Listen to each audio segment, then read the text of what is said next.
This is the horse stance exercise, and it is unique because it teaches you how to do a center line uppercut and a follow through punch, where the uppercut is the main part of the punch, and then the follow through is when the fist twists at the very end. And while the fist is twisting, my elbow remains pointed in the same direction it was in the uppercut. I'm also keeping my elbows tight to my center line and the punch tight to the center line. The face of the fist, which is the knuckle side, does not punch directly straight. It is actually at a slight angle.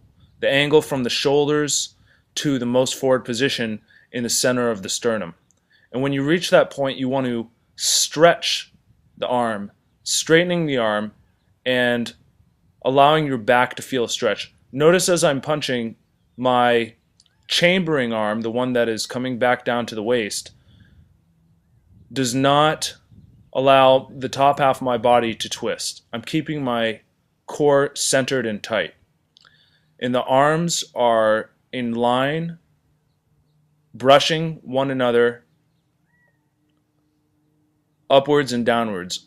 On the wrist side, my fist is brushing up, and on the back side of the forearm, the palm of the fist, also called the heart of the fist, is brushing down. This is the bow and arrow stance exercise. Notice how I began. I started with a horse stance and I moved to what is called an L stance. Both arms in a ready position and then following through with the punch. I'm making a big wheel shape with my arm that's chambering. Notice the coordination of the toes. See the L stance and then the shift. When I shift, I'm pulling from the waist and the toes come in. Notice where the knee is when you finish the bow and arrow stance. The knee is all the way forward between the toes and the heel. This is very important. You don't want to be too far forward. You don't want the knee to pass over the front of the toes, but you don't want to be too far back either. You want to really focus on pinching the waist so that your waist becomes squared forward.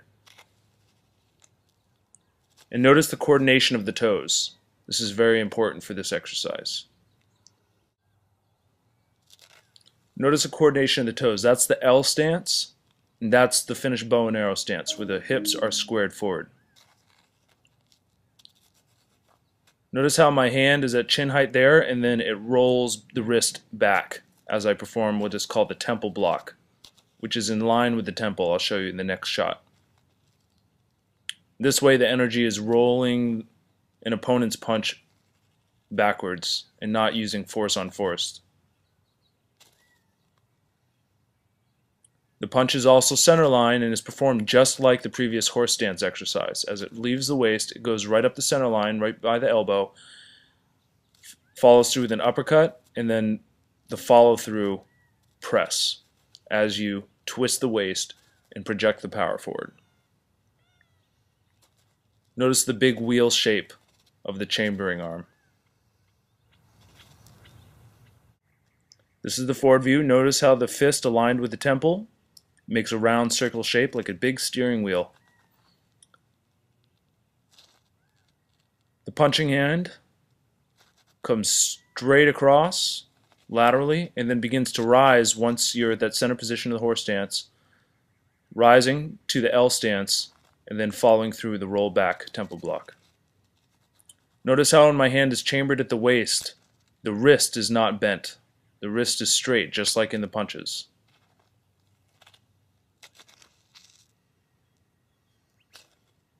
See the temple block, how it aligns with the temple? See how the fist is aligned with the center line? Now this is the high lotus stance exercise. This is how you begin the stance training, for that matter. Notice the pivoting on the toes and the heel. This way, when I shift back to the horse stance, I land in the exact same location. Pushing off the rear toe, pivoting on the front heel. Twisting all the way and looking over the shoulder. You feel as much twist as you can. Straighten the back leg as much as possible. Straighten it all the way. This is just to get your body used to the twisting motion, so you can begin to loosen up.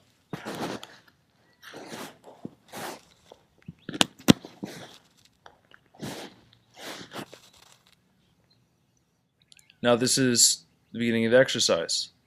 That's how you open the palms to set up. And the movement is a little bit more quick. You can practice slow. You should practice slow. I encourage you to practice slow. I just did this quickly because, I don't know, that's just how I'm used to practicing it now that I've been doing it for a while. Notice the opening. That's called a hammer strike. The heel of the fist leads the way and comes right onto the line of the front heel. The rear foot is going back at a slight angle. You don't want to try to twist too much. It should be back just far enough that if you were to twist, just as I had shown you in the last stance exercise, you would land right back into a horse stance, and your heels would be in a line.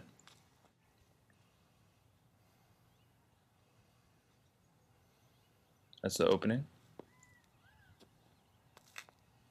Now I'm doing this at a slight angle, but notice how the toe steps not directly in line with the heel.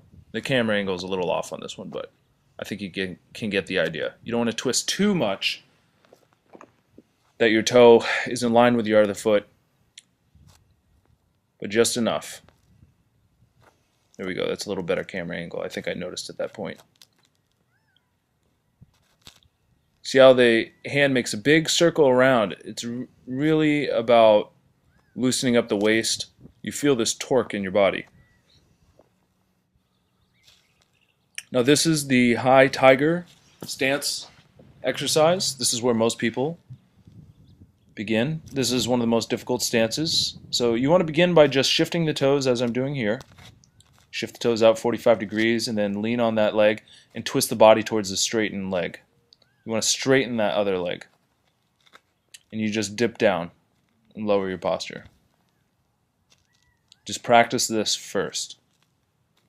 You want to keep the spine straight up and down.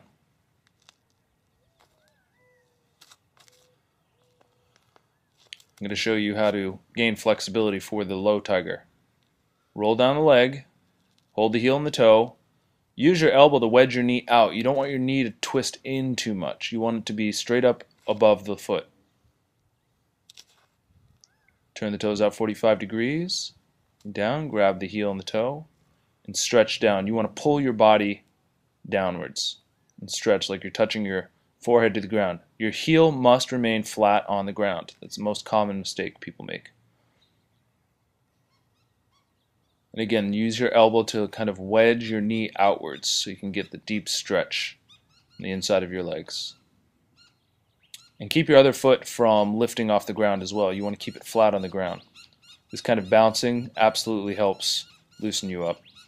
I've been doing tiger stretches for a long time, but even I need to warm up in the morning. And then this is what you should do. You should get as low as you can and then straighten the spine up. Notice how I'm angled. Notice how my body is not straight forward like the horse stance. It's at a 45-degree angle. It really opens up the hip. So after you stretch down, you lift the arms up and straighten the back, working those spino-erector muscles, developing very strong back for this posture. Continue the next video. Thanks for watching.